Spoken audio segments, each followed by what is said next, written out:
Hindi ko alam kung kailan makakainin nito baboy. Ngayon na kasi ako makapunta dito. Nag-tour ako sa mga nagawa ng ate ko. So, ito yung pagkain nila. Dito nilalagay yung pagkain nila. Sobrang init talaga. Tingnan niyo yung ano ko, ang itim ko na. So, may dalawang okay.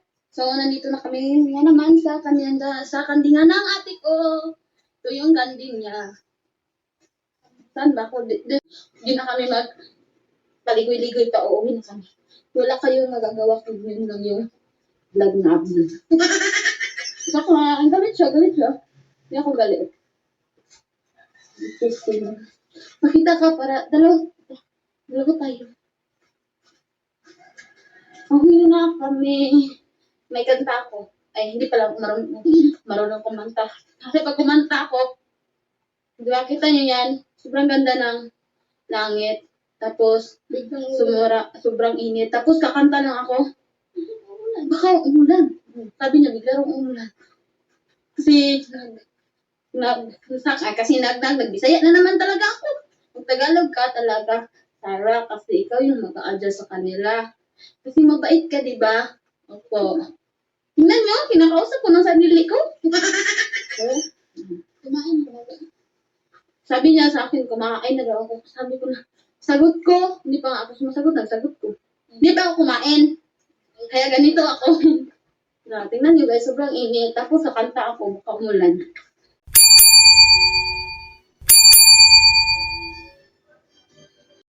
So, ayan guys. Gusto po kayo? Nandito na naman po ako. Welcome po kayo sa aking YouTube channel, Randy Channel. Paki-subscribe, like, share, and comment dito sa aking YouTube channel. Okay? Mga kababayan ko dyan, Luzon, Visayas, Mindanao, hanggang sa ibang bansa ng mga OFW, kumusta po kayo? Sana po nasa mabuti kayong kalagayan at malayo sa karamdaman. Okay? Welcome po kayo sa aking YouTube channel. So, bibigyan naman ako ng comment, reaction, patungkol sa upload video ni Krishna, mga viewers. Dito kasi sa aking ma-upload, mga kabayan ko, kung mapapanood nyo, magbigay ako ng comment dito sa kapatid ni Krishna na si Sarah. Kasi, mga kabayan ko, si Krishna ay galing ospital at bawat sa kanya mapagod. Kaya, ang pinapag-vlog niya sa kanyang channel, o dito sa pag-vlog at na-upload nga dito kay Krishna, ay yung inutusan niya yung kanyang kapatid. Mga viewers ko. So, nakakatuwa. Shoutout si Krishna, sana gumaling ka kaagad. Pagaling ka, huwag kang papagod. Kung anong sasabihin ng doktor, sundin mo lang. Kasi para naman sa iyo yung kabutihan. Para lalo kang lumakas at mapanood namin palagi. Okay? So, ganun lang. Ngayon, balik tayo doon sa kapatid ni Krishna. Ibang klase rin to, yung kapatid ni Krishna, mga viewers ko. Talagang kuan din to, kalog. Masabi natin kalog. Kasi masaya siya na nagbablog. Hindi siya boring panoorin, mga viewers ko. Katulad din ni Krishna.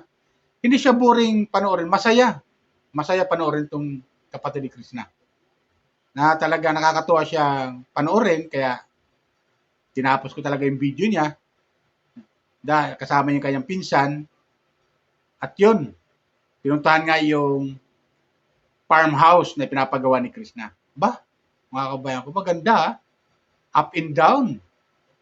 Talaga yung hagdanan, talaga yung yung tubular. So maganda, mga viewers ko, yung pinagawa ni Krishna na farmhouse. Akala ko maliit lang, mataas pala, up and down. So maganda itong pinagawa ni Krishna. Ako, mga kabayan ko. Mas lalong may inggit dito yung kabarangay niya na naninira sa kanya nito. Lalo na pag natapos yan, yung pinapagawa ni Krishna. Mas lalo may inggit. Kaya sabi ni Krishna, doon sa doon sa kanyang live na kilala kita. Magsikap ka. Kung anong meron ako ngayon na matutupad ko, pinaghirapan ko yun. Ngayon, kung napapanood mo, sabi niya, magsikap ka. Hindi yung maninira ka. Diba? So tama lang ginawa ni Krishna dito, mga viewers. Doon sa live niya na napakinggan natin. Sa aking previous upload, di ba? Kung napanood nyo, matindi yung hinanakit ni Krishna doon sa sa buzzers na tagarian din daw sa kanila at kilala ni Krishna. Di ba? Sipin mo, kaibigan mo, masabi natin kaibigan mo, kilala mo, tapos ganun ang gagawin sa'yo. Tama nga naman, si Krishna, ayaw niyang magtiwala talaga sa mga ganyan dahil sasaksakin siya sa likod. Pag talikod mo, sasaksakin siya. Ganun ba? Parang ganun ba? So, backfighter, itong tinuturing niyang kabarangay niya. Di ba? Backfighter. Kung ano-ano yung pinagkakwento na wala namang kwenta-kwenta. Di ba mga kabayan ko? So, balik tayo dito sa kapatid ni Krishna na si Sarah. Siya kasi nag-vlog, pinakita yung farmhouse ni Krishna. At nakita ko nga na ito ay up and down.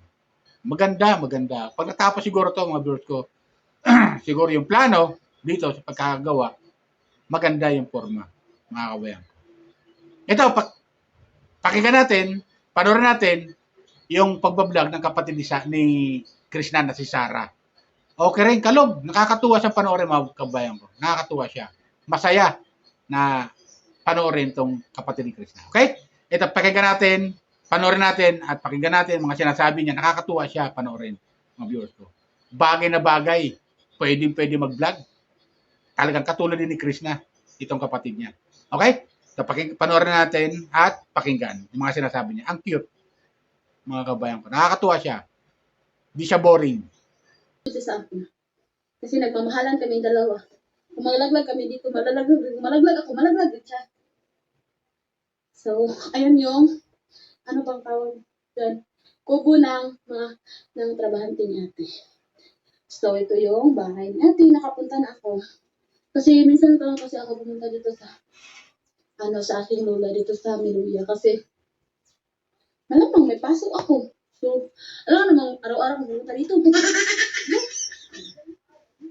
Hindi ako galitan. Lang ako nagsasalita. Siya ko lang. Alam naman, hindi ka magsasalita. Paano na marinig yung boses mo pag hindi ka magsasalita? So, hababa na kami kasi ang sobrang init yung sobrang init. Yung ang itim ko na tapos magbilat ako ng init. Hindi na talaga ako makikita ng ate ko mamaya pag-uli sa bahay. Pag-uwi ko sa bahay. So, una na siyang bumaba. Ang hirap naman magtagalog, uy. Nahihirapan na talaga ako sa kalisod. Kailangan nung tayo para sa vlog ni ate. Kasi sinanit ako ni ate na ako muna ngayon mag-vlog. So, may nakita ako. Ito yung ano rito? Uuwi na si Christine. Hindi niya ako samahan. So, ito yung protocol. Ay, Martirio. Ay, makiligan eh. So, ito yung pang pokpok ng basher. Mabait yung ate ko, guys. Sobrang mabait yun. So, papasok kami sa kubo ng trabahan. Ay, maingay kasi baka mapagalitan tayo ng tag-iya ng may-ari pala. Nahihirapan na talaga ako mag-Tagalog. Uy! Tapos, so, walang tao dito. So, itong kita na. So, ito yung kanilang tugulugan. Kasi ng signal. Sana sila may ceiling fan. Kahit na sobrang lamig dito, may ceiling fan pa rin sila. Hindi sila hindi sila nahihirapan sa kalisod. Ay, so dito, samahan mo ako. So, yun yung CR. Ako dito ano pang tawag nun ay? Ano pa ang tawag din ng itutur ko kayo sa lahat ng ginagawa ng ate ko. Itutur ko kayo. So, saan pa ko pupunta? Nahihirapan ako. Sobrang init. Ang itim-itim ko na. So, dito kami nagmisod din sa drami sa among kinabuhi. So, pupunta kami ngayon sa Kandingan. Ano pang Tagalog ng ang sagot? Sa Kambingan. Punta kami sa Kambingan ng ate ko. Tapos, Basta ako. So, kayo na talagang bahala kung ano yung panoorin yung video, bahala kayo. Pero, panoorin niyo naman sana. Ano na ako. So, nandito na ako sa farm ng ate ko. So, ayun. Yun. So, may chicken dito, may chicken. Kasi, tingnan niyo yung chicken ng ate ko. Ay, may baboy pala dito, oh. Ayan. Baboy. Wala pa yung kulungan. At mapapagawa pa yung ate ko. So, yun yung mga manok ng ate ko. Ang lalaki nila. Kuha ako ng isa, guys. Aking malutuin. Hindi ako magsabi ka ate. Joke lang. So, ayan. Yung manok ng ate ko. Yan lang. So, pupunta na kayo ngayon sa babuyan ng ate ko. Hindi siya na all may babuyan. Iba talaga si Piting Koreana. So, ayan yung baboy ng ate ko. So, hindi pa yung napakain. Sorry, pakanang din tag-apon. Hindi ko alam kung kailan makakainin dito baboy. Ngayon na kasi ako makapunta dito. Na-torture ako sa mga nagawa ng ate ko. So, ito yung pagkain nila. Dito nilalagay yung pagkain nila. Sobrang init talaga. Tingnan niyo yung ano ko, ang itim ko na. So, may dalawang okay. So, nandito na kami nga naman sa kandingan ng ate ko.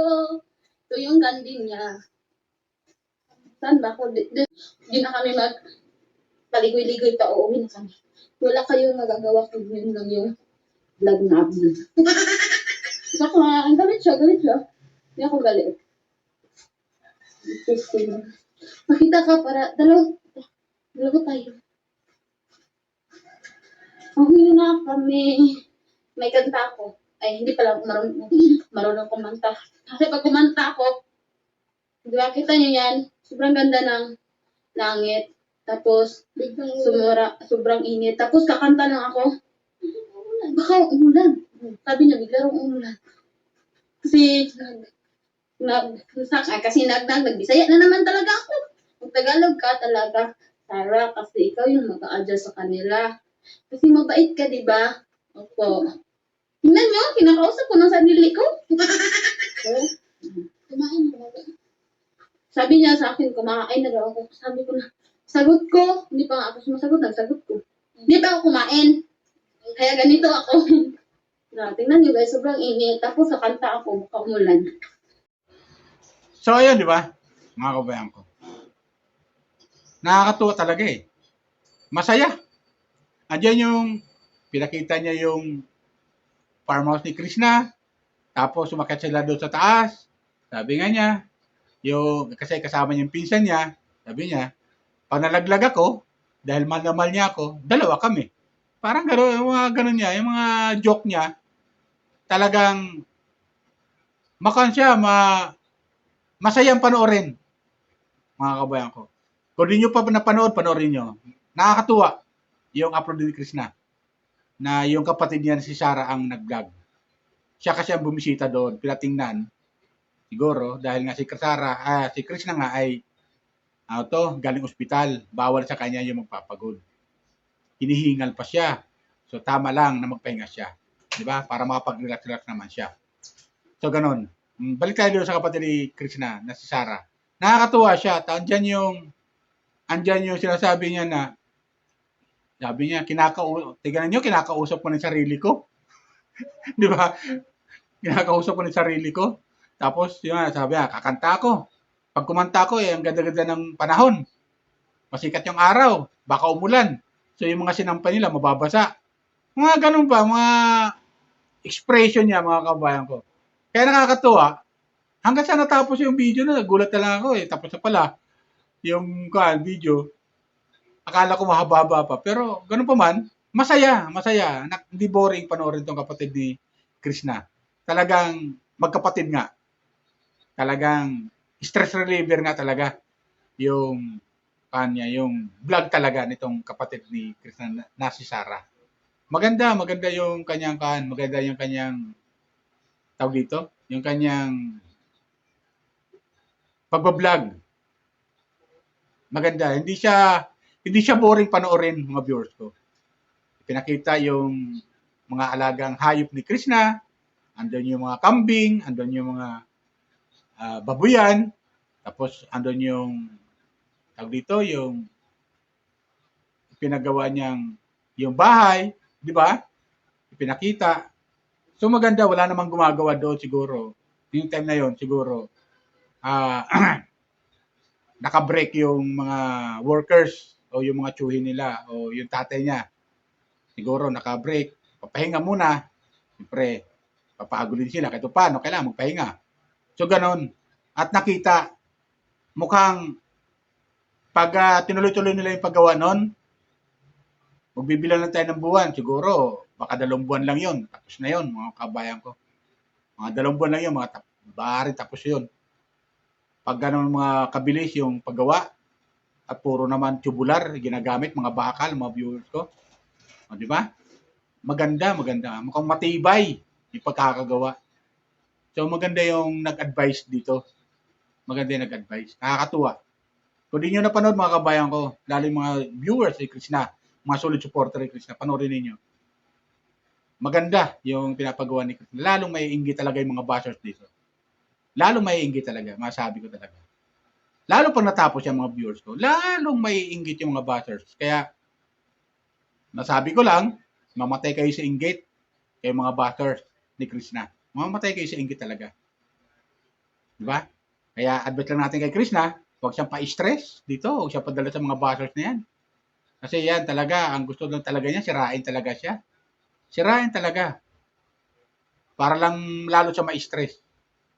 Kaya, tama yung mga ibang comment na huwag siyang padadala sa mga bashers dito sa akin, kahit dito sa akin, sa mga previous upload ko, lalo yung nagkaan siya, huwag siyang padala.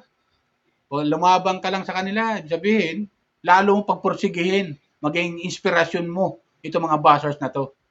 Maging inspirasyon mo sila, kaya lalo mong pagbutihin para lalo silang mainggit.